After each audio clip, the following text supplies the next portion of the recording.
शं वरुणः शन्नो भवत्वर्यमा शन्न इन्द्रो बृहस्पतिः शन्नो विष्णुरुक्रमः ॐ शान्ति शान्ति शान्तिः।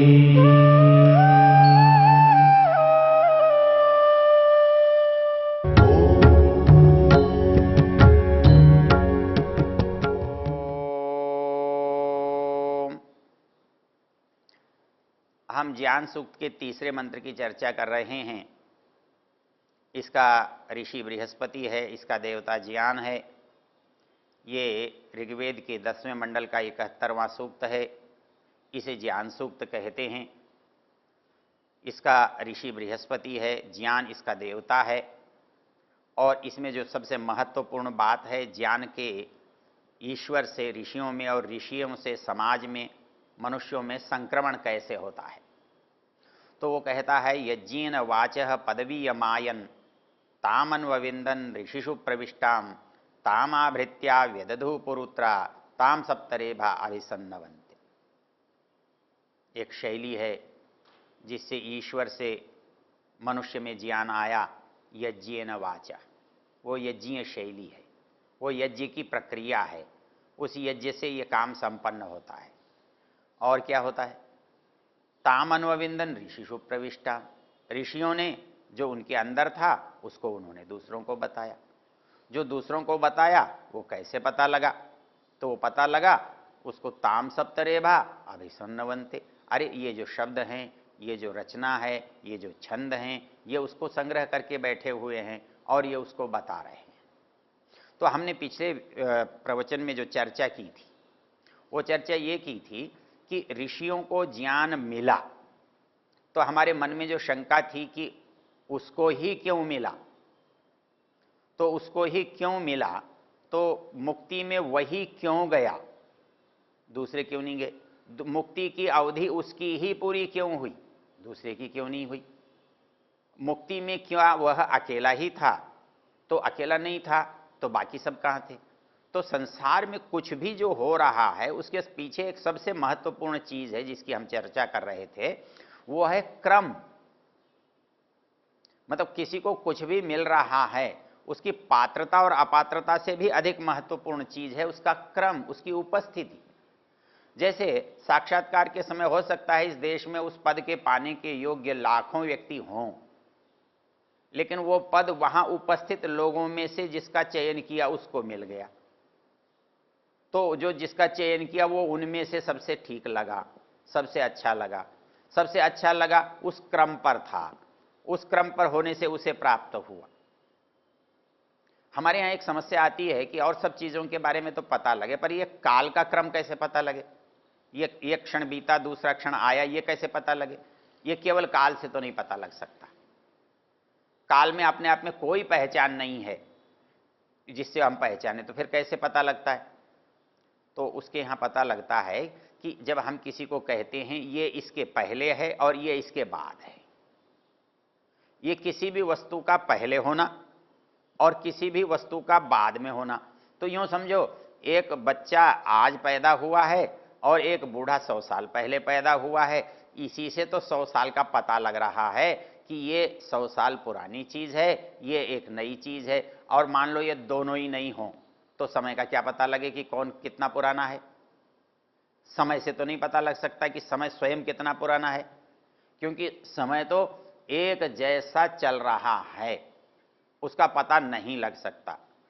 तो जैसे नदी में बहता हुआ पानी, पानी तो पानी है, लेकिन ये पानी हरिद्वार का है कि ये पानी अलीगढ़ का है कि ये पानी मथुरा का है कि ये पानी पटना का है, ये जगह से पता लग रहा है कि पटना से लिया गया इसलिए पटना का है, हरिद्वार से लिया गया इसलिए हरिद्वार का है, गंगोत्री से लिया गया इसलिए गंगोत्री का है।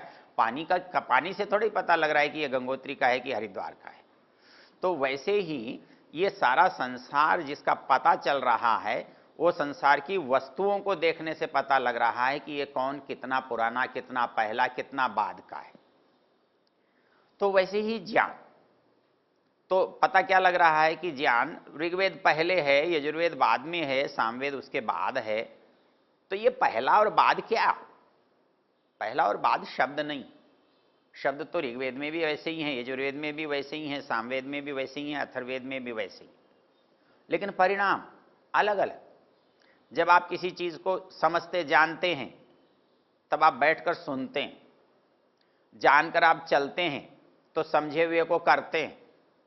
जब आप समझे हुए को करते हैं तब आप उसके अच्छे और बुरे के भागीदार बनते हैं। जब अच्छे और बुरे के भागीदार बनते हैं तब आपके मन में एक निर्णय होता है कि ये ठीक, ये गलत, ये ग्राह्य है या अग्राह्य। तो इसमें आप कैसे निर्णय करेंगे? तो इसके लिए शास्त्र ये कहता है कि ये जो निर्णय है कि ऋषि को ज्ञान मिला तो किसको मिला? उस क्रम में, उस योग्यता के साथ, उस स्थान पर जो था उसे मिला। वो कौन था इसका कोई प्रश्न नहीं है। उसकी पात्रता होनी चाहिए, उस स्थान पर होना चाहिए, उस समय में होना चाहिए। तो वैसे ही अग्नि को क्यों मिला, वायु को क्यों मिला, शाम को क्या उसको आदित्य को क्यों मिला, या अंगिरा को क्यों मिला, इसका उत्तर ये है। दूसरी इसमें चीज, वो एक को ही क्यों नहीं मिला? एक को इसलिए नहीं मिला कि उसका क्रम अलग अलग है। पहले सुनना है, फिर करना है, फिर होना है, फिर पाना है। तो फिर इसका आगे कैसे होगा? आगे ये सब एक में चलते हैं। क्यों? कि आगे अलग अलग चलाने से अलग अलग चीजों को करने वाले नहीं हैं, बल्कि एक व्यक्ति अनेक चीजों को करने वाला है। इसलिए उसके पास अनेक ज्ञान एक व्यक्ति में दिखाई देंगे, होंगे, तब वो काम होगा। इसलिए हम कहते हैं ब्रह्मा देवानां प्रथम संबभूव। जो ब्रह्मा था वो सबसे पहले था, जिसने अग्नि का भी ज्ञान, वायु का भी ज्ञान, आदित्य का भी ज्ञान, अंगिरा का भी ज्ञान अपने अंदर समेटा। तब वो चीज पूर्णता को प्राप्त हुई, अर्थात जिसमें ज्ञान, कर्म, उपासना सब इकट्ठा हो गया। ये घर जो है ना अलग अलग पड़ा है, लोहे से, कंक्रीट से, ईंट से, पत्थर से पड़ा है, और हर चीज इसके लिए अनिवार्य है बनाने के लिए। लेकिन बनता तब है जब ये सब एक हो जाता है। तो वैसे ही ये ज्ञान संसार के लिए तब बनता है जब एक हो जाता है। और वो एक कब होता है? जहां पहली बार एक होता है, उसका नाम ब्रह्मा है, जिसने इस सब को एक सूत्र में बांध करके एक दूसरे के लिए उपयोगी और पूरक बनाया है। तो इसलिए यहां पर जो बात कही गई है ज्ञान के क्रम की, जिसको हमने पहले यास्क के शब्दों में देखा था, वो शब्द क्या थे? तब ये कहा था कि सबसे पहले जो ज्ञान हमें प्राप्त हुआ वो मंत्रों के किसको मिला? साक्षात्कृत धर्मा ऋषियों को। वहां पर इस ज्ञान को धर्म कहा था, और जिन्होंने प्राप्त किया उनको ऋषि कहा था। तो वो कैसे ऋषि थे? साक्षात्कृत धर्मा, अर्थात जिन्होंने धर्म को साक्षात कर लिया था, अर्थात सीधी सीधी बात की थी। अर्थात जानने वाला जो पहला व्यक्ति था, उस पहले व्यक्ति से जो पहला व्यक्ति मिला था वो साक्षात्कृत धर्मा था। इसलिए यास्क ने वहां एक शब्द प्रयोग किया था, साक्षात्कृत धर्माणो ऋषयो बभूवु। और वहां बहुवचन का प्रयोग है, एक वचन का प्रयोग नहीं है। एक ऋषि नहीं था, साक्षात्कृत धर्माणो ऋषयो बभूवु। इसलिए बहुत भी नहीं हो सकते, जितने विषय हैं उतने ही हैं। तो ते अवरेभ्य असाक्षात्कृत धर्मभ्य उपदेशेन मंत्रान संप्राद। जब ज्ञान को आगे बढ़ाने की बात आती है तो ईश्वर से मनुष्य तक आने की प्रक्रिया अलग है और मनुष्य से मनुष्य में जाने की प्रक्रिया अलग है। तो वो कहता है उपदेशेन संप्राद। जब मनुष्य से मनुष्य को ज्ञान दिया गया तो उपदेश के द्वारा दिया गया। तो इस मंत्र में क्या कहा गया? यज्ञेन वाचः पदवीयमायन ताम अन्वविंदन ऋषिषु प्रविष्टाम। ताम अन्य ऋषयः अन्य जनाः अन्वविंदन। दूसरे ऋषियों ने, मनुष्यों ने, संसार के लोगों ने उन ऋषियों से जाना, उन ऋषियों से लिया, उनसे समझा, अन्वविंदन प्राप्त किया। तो साक्षात्कृत धर्माणो ऋषयो बभूवु पहला स्तर है। ते अवरेभ्य असाक्षात्कृत धर्मभ्य उपदेशेन संप्रादु, ये दूसरा स्तर है। उपदेशाय ग्लायंतो अवरे बिल्व ग्रहणम इमम ग्रंथम समामनासिषु, उन्होंने देखा भले लोग याद नहीं रख पा रहे हैं, भले लोग पढ़ नहीं पा रहे हैं, लगता है वो अभी पढ़ने के समय में नहीं है, योग्यता में नहीं है, तो उनके लिए ज्ञान को बचा कर रखना है, संग्रह करके रखना है, तब ग्रंथ की स्थिति आती है। तब ऋषि कहता है इमम ग्रंथम समामनासिषुर वेदम च वेदांगानी च, तो वहां वेद और वेदांगों की रचना की बात करता है। तो वो जो रचना की बात है इस मंत्र में कहां कही गई है? तो वो कहते हैं यज्ञेन वाचः पदवीयमायन ताम अन्वविंदन ऋषिषु प्रविष्टाम ताम आभृत्या व्यदधु पुरुत्रा, उसको ज्ञान को वहां से लेकर उन लोगों ने पुरुत्रा बहुत तरह से, बहुत स्थानों पर, बहुत प्रकार से फैलाया। तो ज्ञान को फैलाना, ज्ञान को देना, ज्ञान का विस्तार करना, प्रचार करना। ताम सप्तरेभा अभिसन्नवंते, तो वहां रेभ छंदों के लिए आया है। ऋषि दयानंद एक बात कहते हैं, वो बात कहते हैं कि ये ज्ञान ईश्वर का ही है, इसका क्या प्रमाण है? मनुष्य भी तो कर सकता है। तो कहते हैं कि ये जो छंद है, पद्य है, स्वर है, ये मनुष्य बिना सिखाए नहीं सीख सकता, बिना बताए जान नहीं सकता। तो ये छंदों की जैसी रचना है, ये छंदों की रचना यदि किसी ने किसी को बताई सिखाई ना हो तो स्वयं नहीं हो सकती। इसलिए ये प्रारंभिक रचना, प्रारंभिक छंदों की रचना, ये गद्य की रचना, ये ईश्वर के अतिरिक्त अन्य किसी की संभव नहीं है। तो ताम सप्तरेभा अभिसंनवन्ते, और यह निश्चित है। गायत्री, उष्णिक, अनुष्टुप, बृहति, पंक्ति, त्रिष्टुप, जगति आदि जो छंद हैं जिनमें वेद मंत्रों की रचना की गई है, वो कहता है कि ये जो छंद हैं ये उस ज्ञान को पुकार रहे हैं, बता रहे हैं, इधर से उधर पहुंचा रहे हैं। इधर से उधर ये इस छंद में ही कैसे पहुंचा रहे हैं? छंद का अर्थ होता है छादनात्, मतलब उसको सीमित किया हुआ है, उसको संग्रहित किया हुआ है, उसको एक तरीके से बांधा हुआ है। ये बिखरा हुआ नहीं है, बिखरा हो जाए तो समेटना मुश्किल हो जाएगा। तो उसको छंदों में पढ़ने से क्या होगा? उसको यदि हम बांध करके, इकट्ठा करके, संग्रह करके पढ़ते देखते हैं तो हमें पूर्ण प्राप्त होता है, समग्र मिलता है। और यदि उसको हम आगे जब शास्त्रों को बांट देते हैं तो फिर बाद में क्या होता है कि दर्शन हैं तो वेद, वेद का व्याख्यान है, लेकिन हमें लगता नहीं है कि हम वेद पढ़ रहे हैं। हमें उस वेद के किसी एक विषय का ज्ञान कराते हैं। हम उपनिषदों को देखते हैं तो हैं वो भी वेद हैं, क्योंकि वो वेद का व्याख्यान है, लेकिन वास्तव में तो पूरा ज्ञान हमको नहीं देते। केवल जो आध्यात्मिक प्रकरण है उसी का ज्ञान देते हैं, दूसरों का नहीं देते। इसलिए एक और विचित्र शब्द,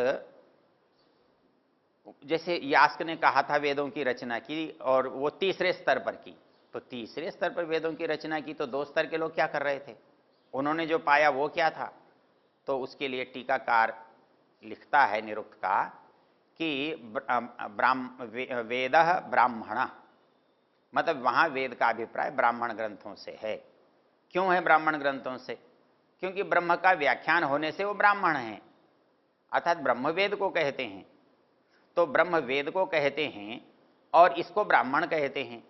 तो जब तक ब्रह्म से उसका संबंध न हो तब इसका ब्राह्मण नाम बनता नहीं, इसको कोई ब्राह्मण कह नहीं सकता। तो ब्रह्म से जुड़ा होने से, ब्रह्म के जानने से, ब्रह्म को बताने से, ब्रह्म का व्याख्यान होने से, मतलब उसको ब्राह्मण कहते हैं, चाहे वो आदमी हो और चाहे वो पुस्तक हो। मतलब आदमी को आप ब्राह्मण क्यों कहते हो? क्योंकि ब्रह्म से जुड़ा है, या वेद से जुड़ा है, या ईश्वर से जुड़ा है। वो ईश्वर से जुड़ा है इसलिए ब्राह्मण है, वो वेद से जुड़ा है इसलिए ब्राह्मण है। तो आप पुस्तक को ब्राह्मण कैसे कहते हो? वेद से जुड़ी हुई है। तो वेद से जुड़ी हुई जो पुस्तक है, वेद के बारे में बताने वाली जो पुस्तक है, उसका नाम ब्राह्मण है। तो इसलिए ब्राह्मण ग्रंथ जो हैं वेद का व्याख्यान होने से ब्राह्मण कहलाते हैं, ब्रह्म का व्याख्यान होने से ब्राह्मण कहलाते हैं। इसलिए वेद के व्याख्यान के रूप में यहां उनको उद्धृत किया गया है। तो हमने देखा कि इस मंत्र में शैली जो है उसका एक नाम दिया, यज्ञेन वाचः पदवीयमायन। वैदिक साहित्य में यज्ञ किसी प्रसंग विशेष, वस्तु विशेष या घटना विशेष के बताने का नाम नहीं है। यज्ञ एक शैली है जिससे किसी चीज से लक्ष्य तक पहुंचा जाता है। तो वैसे ही परमेश्वर से ज्ञान ऋषियों की आत्मा तक पहुंचा, तो कैसे पहुंचा? कहता है यज्ञ से पहुंचा। ऋषि दयानंद कहते हैं पढ़ना पढ़ाना भी यज्ञ है, प्रवचन उपदेश देना भी यज्ञ है, गृहस्थ का पालन करना भी यज्ञ है, संसार के परोपकार के काम करना भी यज्ञ है, अग्निहोत्र करना भी यज्ञ है। तो यज्ञेन वाचः पदवीयमायन, अर्थात वाणी के लिए कौन सा यज्ञ किया जाए? वाणी के लिए जो यज्ञ किया गया उससे हमको ज्ञान हुआ। तो इसलिए यहां पर कहा कि वो एक उत्कर्ष को प्राप्त हुआ ज्ञान को देने का प्रकार, अर्थात जिसमें निरंतरता है, सन्निकर्ष है और समग्रता है। मतलब ईश्वर जब कोई ज्ञान देगा तो पूरा आना चाहिए, जितना भी मनुष्य के लिए उपयोगी और आवश्यक है। बहुत सारे लोग एक प्रश्न करते हैं, क्यों जी वेद में पूरा ज्ञान है? अजी पूरे से अभिप्राय क्या है? गिलास पाव भर का है तो पूरा हो सकता है, गिलास सेर भर का है तो भी पूरा हो सकता है, घड़ा 10 सेर का है तो भी पूरा हो सकता है, 100 मन का है तो भी पूरा हो सकता है। पूरा क्या? पूरे का संबंध पात्रता से है। तो वेद में पूरा ज्ञान है कि नहीं है? भर के देखो, कुएं में पूरा जल है कि नहीं है? जिस दिन भर के आप कुएं को खाली कर दो उस दिन पूरा नहीं है, और जब तक आप उसे भरते रहो और वो खाली नहीं हो तो पूरा है। तो वैसे ही वेद में ज्ञान पूरा है कि नहीं है? यदि वेद का ज्ञान काम में लेते लेते लेते आपकी समस्याओं का समाधान न हो और ज्ञान कम पड़ जाए तो समझ लेना अधूरा है। और जब तक उस वेद से ज्ञान प्राप्त होता है और आपका काम रुकता नहीं है तब तक उसका ज्ञान पूरा है। तो उस पूरे की परिभाषा क्या करोगे? पूरा ये परिभाषा है कि संसार के लोगों को जितने ज्ञान की आवश्यकता है, हो सकती है, उतना समग्र पूर्ण ज्ञान वेद में है, इसलिए पूरा है। ईश्वर के पास जितना है उतना वेद में है, इसलिए पूरा है। इसकी आवश्यकता क्या है? अनावश्यक चीज आप किसी को भी दें, चाहे वो ज्ञान ही हो, जिसके काम नहीं आने वाला, उसके लिए उसको हम देकर करेंगे क्या? तो इसके लिए कहता है कि वो ज्ञान जो मनुष्य के लिए आवश्यक और उपयोगी है, वो ज्ञान परमेश्वर ने उन ऋषियों को प्रदान किया है। ये ज्ञान के संक्रमण को बताने वाला ये सबसे महत्वपूर्ण मंत्र है। यज्ञेन वाचः पदवीयमायन तामन्वविंदन ऋषिषु प्रविष्टाम।